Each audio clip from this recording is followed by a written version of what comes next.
Hello, sisters. Welcome to the Sacred Medicine Podcast, weaving powerful, soulful practices into functional medicine. Step into this beautiful space of devotion and explore everything from nurturing foods, rituals, sexuality, and awakening your innate sensuality. It is time to own your radiance. This is the Sacred Medicine Podcast.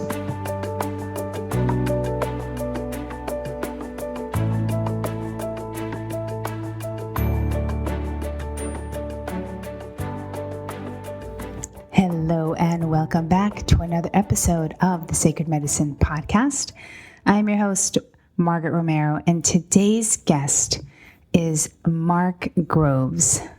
Are you guys just loving having all of this testosterone on the podcast? Because I certainly love it. So Mark is a human connection specialist, a writer, a speaker, and a coach. He helps people understand their emotional matrix and how to master themselves and their words. He takes what you think you want, he finds out what you really want, and gives you the tools to achieve your goals. So today we had a really amazing conversation on so many different topics, one of them being masculine versus feminine. And I love the dynamic of this. And you guys know that I'm super into women really knowing how to beautifully step into their feminine and sort of owning it. And we talk about that, and we talk about how women can sometimes not fully heal from a breakup if they cannot fully dive into their feminine. So we talk about that, which is a really cool concept. We also talk about how to get through breakups and heartbreak. And so we haven't really talked about this on the podcast yet. So I'm really excited to bring this to you. And, we also jam on how our wounds are driving our dating, how we date, And so he talks about a little bit about how to kind of figure out, by asking a couple of really key questions, what is the thing, possibly from your childhood, that is reliving itself in your current dating or marriage situation or relationship situation. So interesting and really awesome. I love it. So what else did we talk about here? And also about spaces of uncertainty and how to really trust and surrender a little bit more.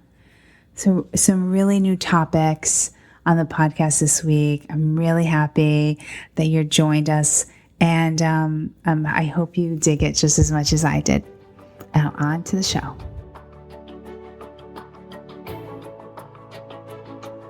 Hello and welcome back to another episode of the Sacred Medicine Podcast. I am your host, Margaret Romero, and today my guest is Mark Groves. He is a human connection specialist, and I was introduced to him through Instagram. Actually, I've been reading, he has such profound, you have these quotes on there, and then the things that you write in the comment section are just brilliant, having to do with relationships between men and women, or relationships between just women and women, or men and men, partnerships. And I just needed to have you on the podcast because I just wanted to dive into some things because I really love your Instagram feed. Well, thank you so much. I'm so excited to be here. I love the merger of spirit and science and all things, that are in different boxes, and we put them all, and we bring all those boxes together. I think that's what it's all about. Yeah, thanks. So you talk a lot about relationships and connection, and I would just love to talk about even between masculine and feminine, that's something that I talk a lot about on the podcast. And I love bringing women back into their bodies, back into their beautiful feminine essences, getting them out of their masculine, and during the day, if you're at work or if you are a CEO or entrepreneur, I get it. You need to be in that masculine just to kind of get things done and be in action. But there definitely is a time and a place for that. But when you're coming home to your partner, it's like things should shift. When you're going out on a date, things should shift. So why don't we talk a little bit about, masculine and feminine essences and how you see the differences in relationships or even when women are, going through heartbreak? Yeah, you don't tend to see, two of the same poles, like two masculines together, two feminines together. I think they drive each other nuts. But you need sort of that balance in essence. What's fascinating is, we use the term masculine and feminine to really describe groups of behaviors that we associate more with men or women. And like you might think from a behavioral sense that someone who's in their feminine tends to be more open, more free-flowing, more loving, more available. But I would say if you're really all in your feminine, you sort of lack boundaries, and so you're usually not more protective of your heart. You're sort of like, I love everything and everything's free-flowing. But when we're always loving everything and free-flowing, we tend to get really hurt because, we don't really have protection built around that love. And the masculine is sort of this opposite, where there's less availability, it's more stern, more strict, more assertive. And I would argue that the energy tends to have more walls rather than boundaries. So it tends to be a little more guarded, it tends to be more externally focused in that, like, if I get a nice car and I make a certain amount of money and I'm recognized in powerful positions, I'll be more, I'll get more love.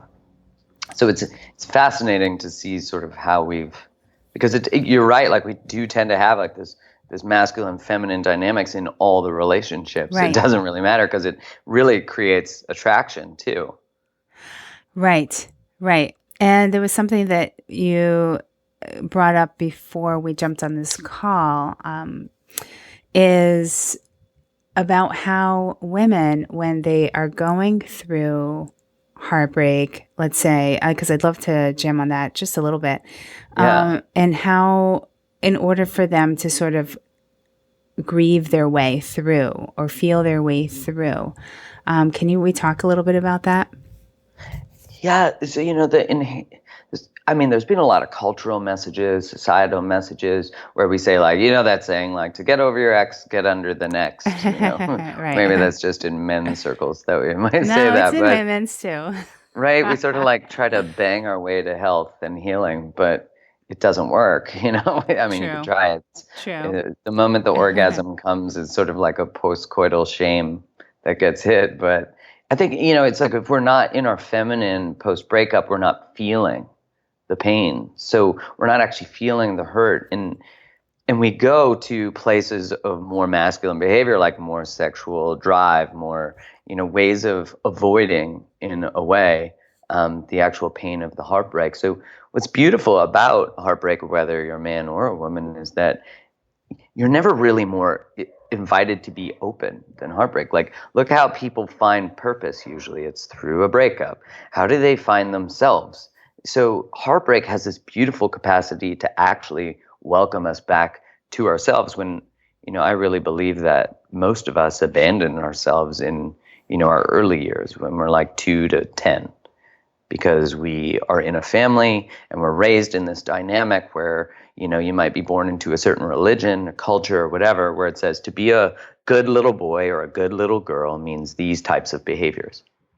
Mm-hmm. And if those behaviors aren't inherently yours in your spirit, you will be abandoning them. So if you're an artist and your family's very, more linear, accountants, whatever, they might shame art and say, oh, well, when are you going to get a real job? Or if you're going to do a degree, don't do an arts degree. You'll never get a job doing that. Right. And so we then hide the artist in us.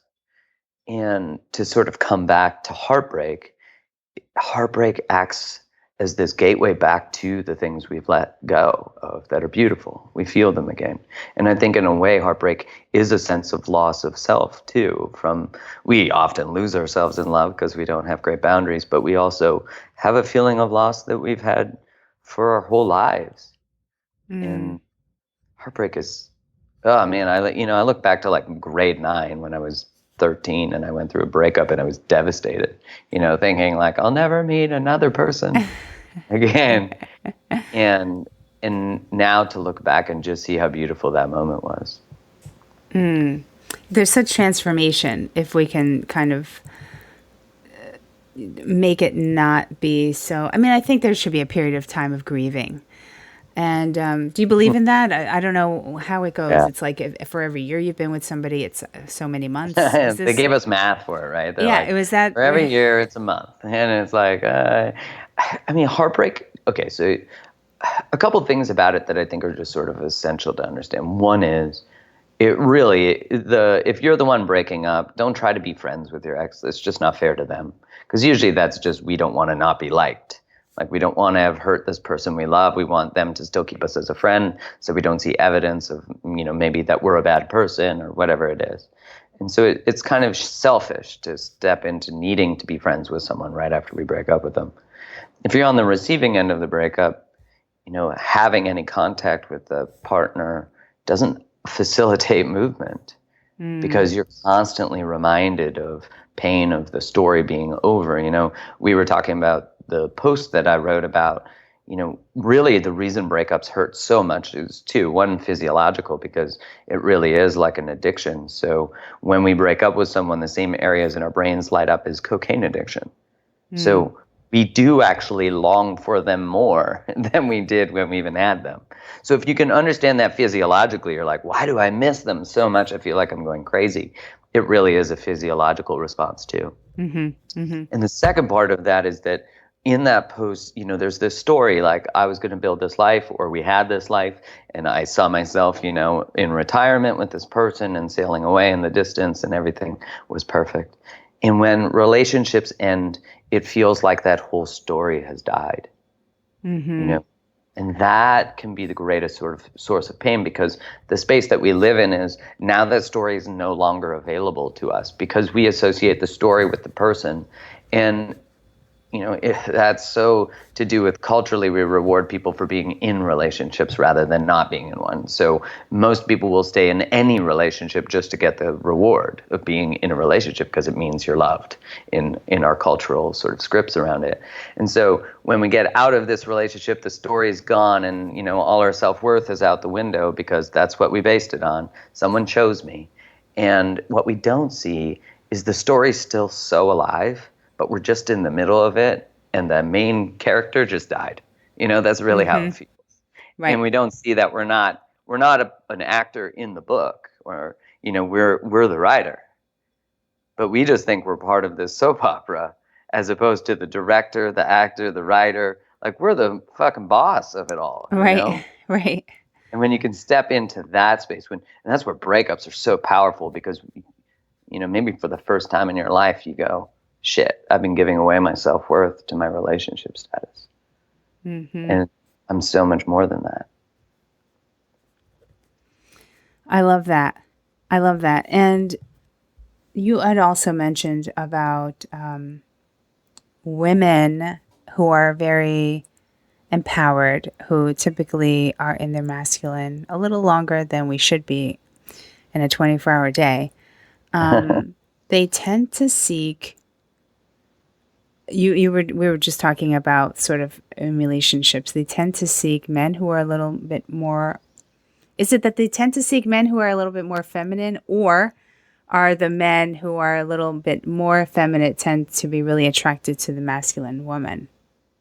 Yeah, okay, so there's sort of two standards of this. One is that, they attract feminized men because there's no space for two men, right? And you see that in homosexual relationships or hetero, that there will not be two masculines and two feminines together. There will be a masculine and a feminine always. And that can deviate, like, one person can go to their masculine and the other one will shift to their feminine too.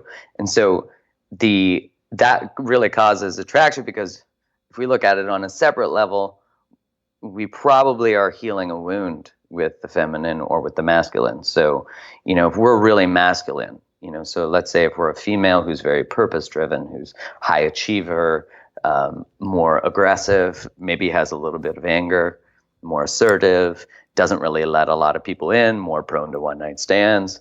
We have someone who is, I would say, less available. They're going to attract feminized men who will take care of them, who are just much more like women. And, you got to think of what is the pathology behind this? So if you look at the messages we've sent women, from patriarchy, it's like we are the children of all these different mothers who got screwed over, who became moms, took care, stayed home, didn't go to school, a lot of them. And, we have sons and daughters who are looking at that going, I'm never going to need anybody. Always take care of me, because look what happens when I give myself away. And instead of never needing anyone, and so they build so many guards around their heart, it's really about building boundaries around the needing. It's really healthy to need other people. It's really healthy to depend on other people. It's very different to depend on someone and to be codependent with them. It's very different things. Yes. Well, what's the difference? How does someone know that the difference between needing somebody and there being some type of really not so good codependency happening? Well, codependency, it's quite it's a really deep subject. And it usually happens with one person is constantly in the I'm trying to help, always feels like they're scraping. And the other person is just more unavailable, maybe more always the one creating need. Does that make sense? Yeah. You see it a lot. It's so common until you figure it out. When you figure it out, you're like, oh my gosh, I've been in this codependent relationship for so long. And it might feel like you could never do anything right. That's when you're on one side of a codependent relationship, where you just feel like you're always scraping for approval and probably on eggshells. Okay. Yeah. Okay. So going back to the whole masculine and attracting men that are a little bit more in their feminine. So I consider myself a powerful woman. And though I know how to easily transition into my feminine pretty easily now. And I must say that for all of my dating years, I have dated a couple of men that have been sort of in their feminine, and I hated it. I hated it. Yeah, how attracted so were much. you to them? I wasn't. But so how long are these relationships actually lasting? Because I can't stand a guy. I need a guy that's really powerful, if equally to me or even more. For me, that's attractive. It's a wussy guy is. Yeah. And trust me, as the guy on the wussy side, we don't want to be the wussy, but we're just so terrified of standing up for ourselves because we're afraid we'll lose the woman. We might be the child of, patriarchy. So we learn men can be controlling and abusive. So we don't want any sign of that in our relationships. Not thereby seeing that just having a boundary and saying to a woman, no, that behavior is not okay, might be the greatest aphrodisiac out there. Yeah, totally. If one of those, I think of a couple of them now. They shall rename nameless. If they ever stood up to me, that would have been a complete aphrodisiac for me. Yeah, it's like foreplay, Totally. What? He just said no, now we're getting serious. Yeah, this is exactly. Awesome. Yeah, my shirt just came off. What happened? Right. So tell me, these women, seriously, so they're really they're not ever really in their feminine, because if they ever go into their feminine, or if they're, sort of become whatever, I don't know, maybe doing some sort of sensual dance in some form of feminine movement, and they're suddenly just really beautifully transitioning into their feminine, then how is this feminized man, then how is he feeling about this? Does he like it, or does he really want the powerful woman back? See, I think it's usually that there's a wound with the opposite. So, like, if we're a female who's really in our masculine, we were probably wounded by the masculine, even inherited a masculine wound, just, through patriarchy, right? I'll just go back to that because it's so easy for people to understand. So we had like a very domineering male parent. We might go into our masculine to thereby protect ourselves. So you usually see women go into their masculine if they've been abused. And they get very guarded, they get very aggressive often, or assertive. And you'll see it in, women who have very dominant parents. You'll see that too. So it's a more guarded. So a really great question to ask ourselves is, when I've let people love me, where has it gone? Right? Mm-hmm. And so that answer to that question will often be pain, right? Pain, hurt, abuse. And so we can really see the benefits of having a great romantic relationship, but we can have almost like this reason we're attracting either assholes or these feminized men is because we really, at the end of the day, don't really want love to step into our lives, which sounds so crazy. I know that whenever I say that, people are like, why the fuck wouldn't I want love? Right. And it's not the cognitive, I want a great relationship. It's what are you actually choosing? And so when you're in a very masculine state, I remember hearing Alison Armstrong. She's a really great person on masculine and feminine dynamics. And she said, there can't be two hunters in a relationship. Mm-hmm. Like there just can't be. That's just not the way it works. And that makes so much sense when you think about it, right? And so when we have these, for the male, it really is learning boundaries because they probably had a very controlling parent too. And so their response to the masculine was to become more feminized. So they need to heal with the masculine. And maybe like the female needs to heal in that sense to learn, like you said, get into dance, get into their bodies because they've left their bodies. They're in their heads. So how do you get back to your heart? Meditation, sensual touch, tantra, masturbation, sex, like all these different ways, but in a safe, secure experience. Right.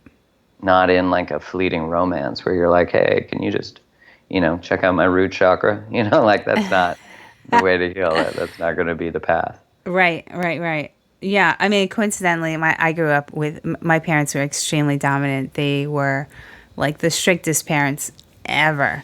I couldn't do anything, and I was punished all the time. It just really created a rebel in me. Even today, I hate rules. I break them all the time. And you're like, fuck these rules. Let's go. Yeah, exactly. And well, imagine what happened to your softness, right? Like if you were soft, you would have never survived childhood. Oh yeah, that's true. Yeah, exactly. Right. So it makes so much sense that as a little girl, to protect yourself, you had to step into this space of achievement, of guardedness, of closed down. Mm-hmm. Mm-hmm. Does that make sense? Yeah, totally. And then growing up, I still choose a really masculine man. That's my thing. If a guy comes off as a little bit too femme or soft, I'm like, oh no, I just can't even deal. Like I can't handle. Like I don't even want to. I won't even, if I have an inkling of it on the first date, I'm like, oh no, this isn't going anywhere. Well, often women will test men in relationships. So they'll do a little thing to like just test the boundary. Oh, yeah. And then when the man doesn't stand up for them, it's like, I mean, it couldn't be a worse attraction blocker than that. And you'll see this a lot in relationship. Although I would argue that often, even if you get a man who has good boundaries, who can really love in that space, often a woman really in her masculine will sabotage that relationship because she has to learn how to receive love. Mm-hmm. And in order to receive love, you have to really soften into your feminine. Right. Yeah. Which, through the past several years, I've learned how to do that now. Though my ability to be able to be in my feminine is very easy for me now. It never really used to be. Even from how I used to dress back then and all of these things. But I always, when in my younger years, I used to date, like men in uniform, like cops or just someone with like some kind of power. Yeah, isn't that fascinating to look at? Yeah. Yeah. So interesting. So interesting. But you know what? Even now, I don't know. To be honest with you, I think I'm thinking about a past boyfriend. We were together for a few years. Who's definitely more on the feminine side. And if he were to come into my life today, just think about this for a second. I don't think to be honest with you, I don't think that I would be quick to like delete him from my life as I would have been maybe 10 years ago.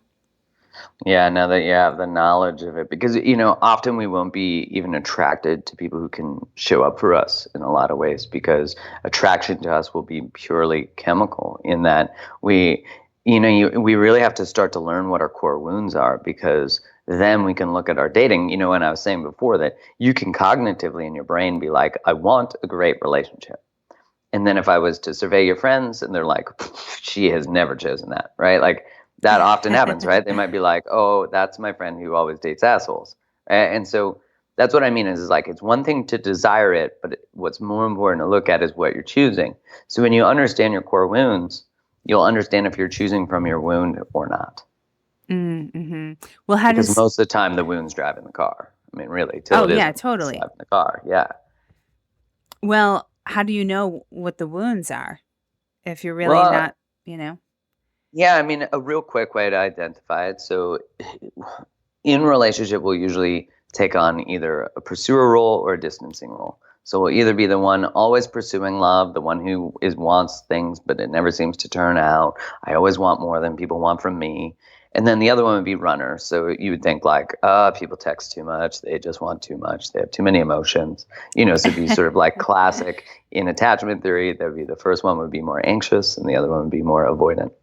And so what happens is none of us escape childhood without wounds. So anyone listening, they're like, what? I thought I escaped. No one does. And what's beautiful about that is it's common. So everyone's on the same boat, right? Mm-hmm. And it's being able, so a wound would be described as any need that didn't get adequately met. So we'll think about it like physically, we know what it's like when you burn your hand on the stove, you forever change your behavior around the stove, ideally. Right. And emotionally, the same thing happens. So emotionally, we get burnt by love, that burner, and then we forever change our behavior around love. And so that's what a wound does. So we'll have wounds with both parents, but we'll usually have a greater wound with one parent, and that will be the parent that we tend to date people like. So you might be like, oh, so interesting. So you might be like, oh, I date, you always date your dad or you date your mom. We usually say your opposite sex parent. That's not true. We tend to just attract the person who has the greatest wound that shares similar to our parents. So it's kind of mind-blowing when you get into it, because there's a couple questions that I'll ask and you'll see how to identify it. So okay.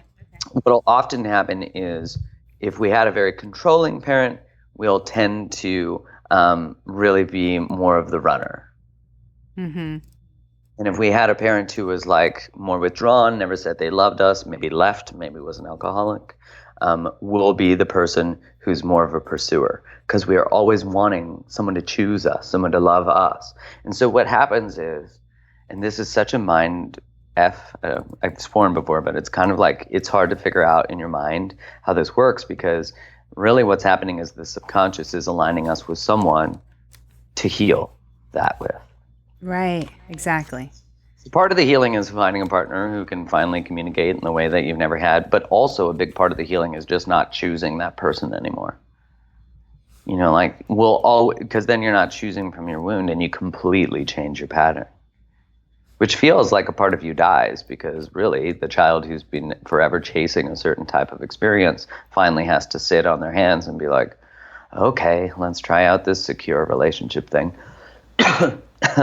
Right. So one of the questions is, what I wanted most as a child and didn't get was.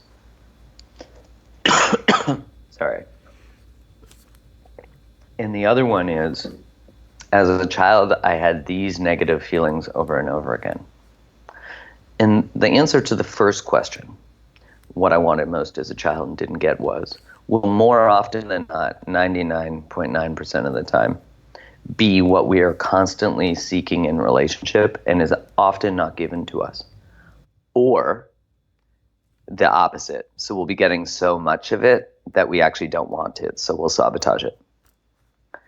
So it's it's often the thing we always want, and so it'll be the thing we're always chasing in our relationships. Right. So, it could be like, for a safe and loving experience. If you had a very eruptive parent, it might be just for like peace and love and a safe communication.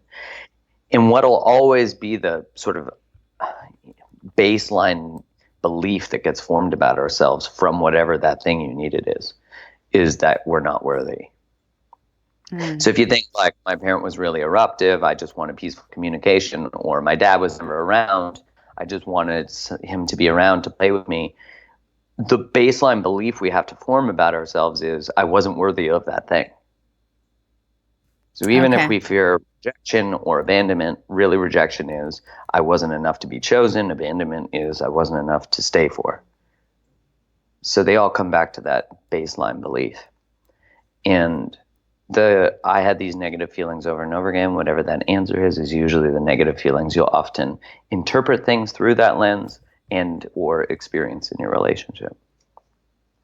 Wow. So that's a really good way to figure out your pain pattern, your wounding pattern. Very cool. Very cool. Yeah, it's just even answering that own question to myself, and which I've known the answer to that. I have seen that pop up in relationships in the past for sure. And there was definitely a time in my life where I was always the aggressive. I was the pursuer, always. If I saw somebody, a cute guy, I had no problem going up to them and starting to talk to them and getting their number. I had no problem flirting and being like really out there and being the one that was texting them or whatever it was. I don't do that anymore, but that was definitely something in my younger years that I would do all the time. Yeah, that makes sense. So, all right, that was really great. Was there anything else about that you wanted to wrap up about? Well, I think it's for people to really not get too feel too inundated or overwhelmed by it, to just recognize, like, once you understand that, you sort of have the key to your subconscious choosing. And the really crazy thing about the subconscious, because 95% of what we do is subconscious, and 70% of the beliefs we hold in the subconscious are negative. So we develop our subconscious mind is really, we could be like, we can resent it in a way. But at the same time, it's what holds how we speak, how we walk, how we talk. It has all these really valuable pieces of information. But at the same time, it's also the thing that really provided us with safe information to say, like, to be a member of this society, this is how I have to behave. To be a member of this religion, this structure, whatever it is, this family system. So it holds a lot of very powerful information. And also, it can process a lot of information quicker. That's why when we get triggered emotionally, we'll tend to go to a subconscious response. That's why you might be like, that totally wasn't me. I don't normally say stuff like that. I can't believe I did that. Right. And it can feel like someone else is choosing. And really what it is it's a subconscious response. So in fight or flight, we'll go to our childhood response. So normally as a kid, we'll either have a technique of we either attacked and went at the person back, or we went and hid in our room. And so usually what'll happen is when we get hurt, we'll go to a default mode. And so really, like, in learning this pain pattern, we're learning why we're picking certain partners. Well, subconsciously we pick partners that tend to trigger us. And that's why I love the spiritual purpose of religion, which is to help us figure out the stuff we don't do well.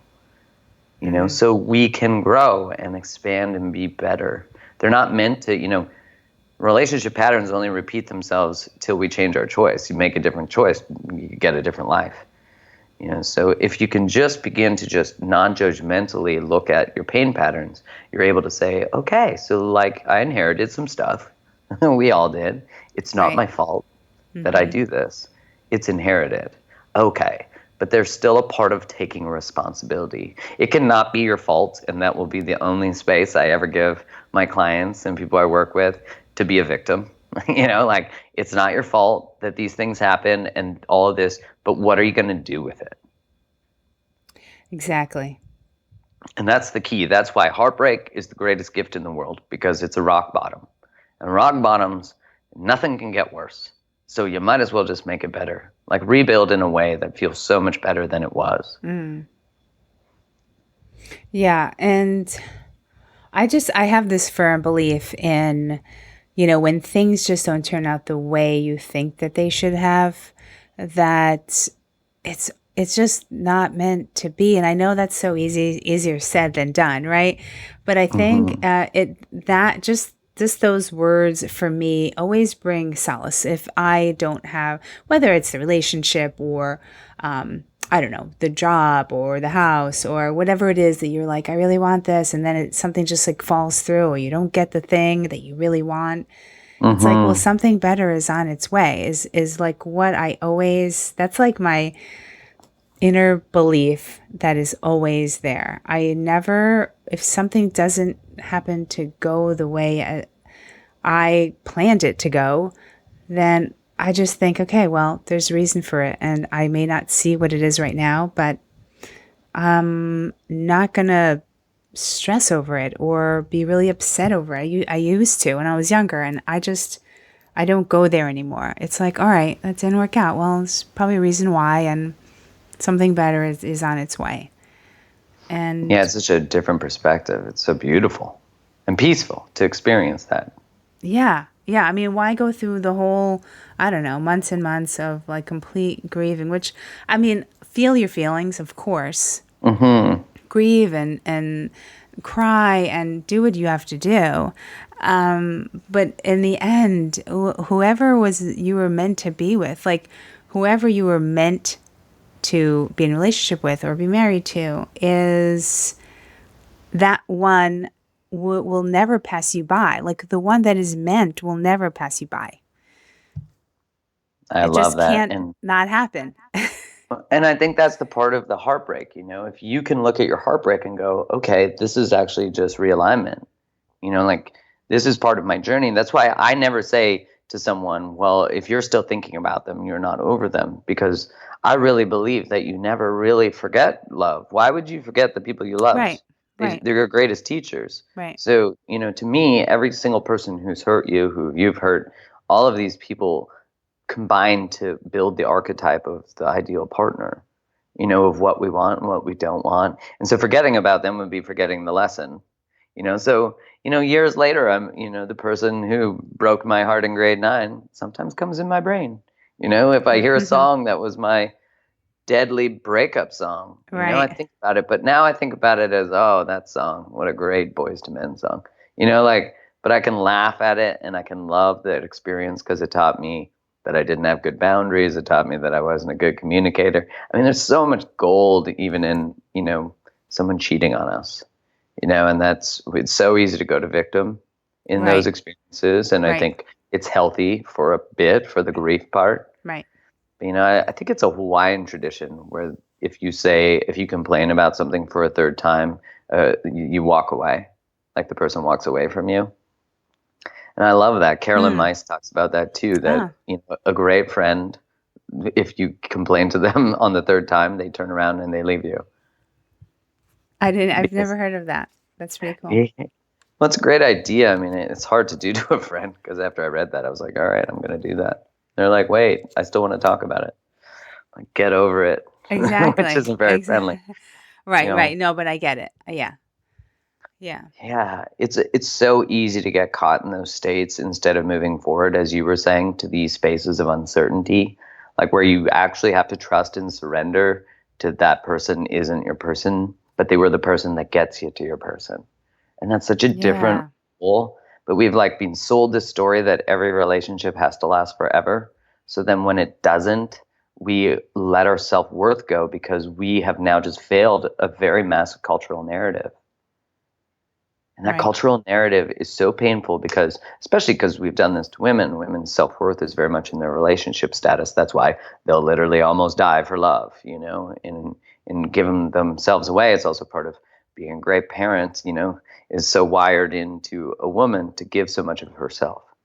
And when we look at that in the state of a relationship, the challenge with that, if it's not done with good boundaries, is that we also, for the sake of having a relationship, will not talk about the things that could break it up. Right. I mean, the challenge with that is the things that could break your relationship up are actually the things that make it go deeper. Yeah, exactly. And people just avoid it completely. Well, and anything you sweep under the rug, you trip on eventually. So that's true. I had to learn. I like the way you put that. I had to learn that many times. Tripped on a lot of stuff. Yeah. Wow, this was so great. I love, your views on all of this, and I'm in complete agreement with everything that we talked about this evening. How can people find you?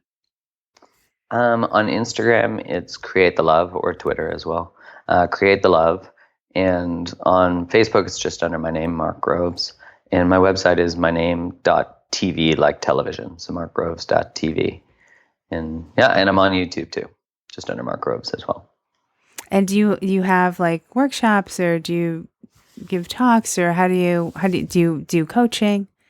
Yeah, so I work with clients, which I've sort of dialed down a little bit. I have an application process, and I also do workshops. I do a program called Relationships 101, which is sort of like, what we talked about, a little bit of the details in this podcast, where we bring you through like, what was your past? Okay, how does it affect you today? How do you create the future you want? And it's a 2-hour workshop.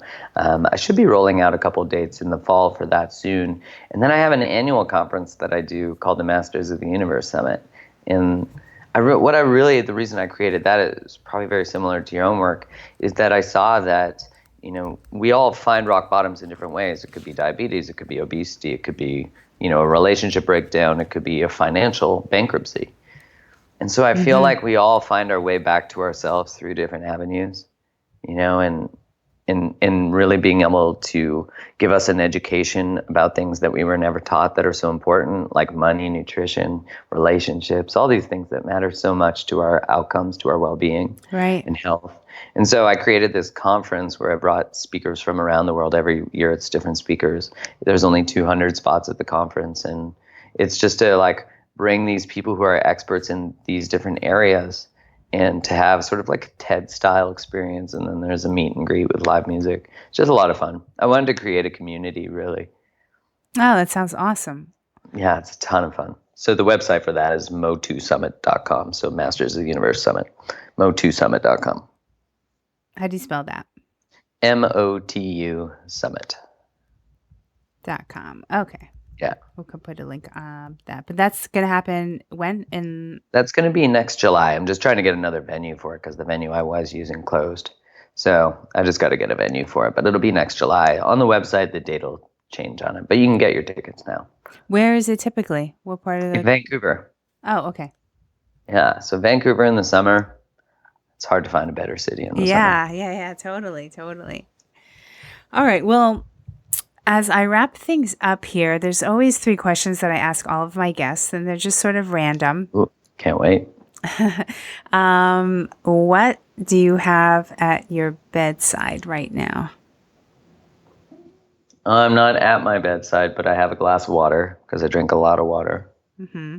And I have a picture of a couple kissing. It's not mine. Oh, you know what? It's the picture that comes with the picture frame.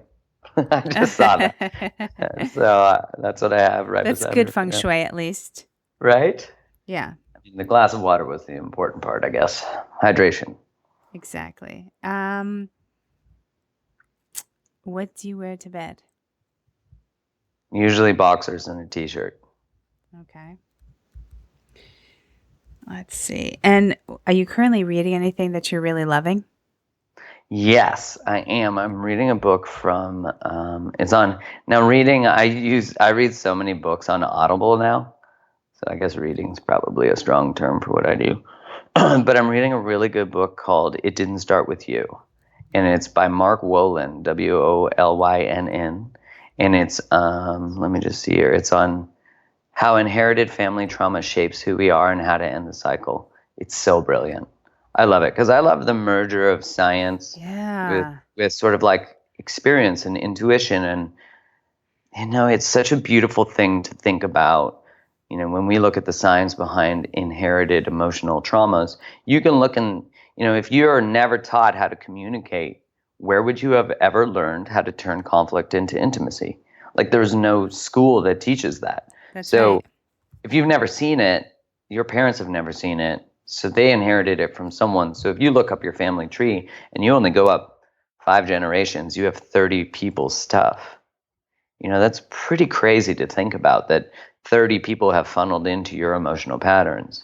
So really when you heal your own work, you're actually healing your genome, your experience, your generations. And you heal down so that your children will never experience what you've experienced. Brilliant. Yes. I have to look at that. I have to check out that book. Oh, I've heard of it. I think I've heard of it, but I haven't actually. It's not on my list of books to get on my Kindle, so I got to check it out. Yeah, it's really good. Well, Mark, it's been such a pleasure to connect with you today, and thank you so much for bringing your brilliance to the forefront. Give us a little, sneak peek into how you work with your clients and just how you live your life in general, relationship-wise. And I loved everything we talked about. And for those of you who are maybe going through a breakup right now, I just encourage you to feel all the things that you need to feel and follow Mark. He's got some really brilliant quotes and things that he almost every day. It seems like you're posting something pretty frequently. So I recommend going on there and checking him out for sure. And, one day at a time. And there's someone better on his way, his or her way. So as long as you change your pattern. Yes. And finding out what that is, right? Mm-hmm. It's a beautiful journey. It is. All right. So, Mark, thanks again and have a beautiful rest of your night. Thanks so much for having me. You're welcome. Take care now. Well, thank you so much for joining. I really hope you enjoyed this conversation with Mark. And for all the show notes and to find out more about him and how to reach him, head on over to margaretromero.com/episode 37. And if you have not received the Owning Your Femininity 4 Steps to Embodying Your Sensual Self, written by me, head on over to margaretromero.com/gift. Just a little gift to all of you ladies out there. And also follow me on Instagram. I am there. Try to be there at least once a day, if not once every couple of days. And just started doing some Insta stories sometimes. And you can find me over at Instagram at Margaret Romero. Have the most amazing week, and I will speak to you then. Love to you all.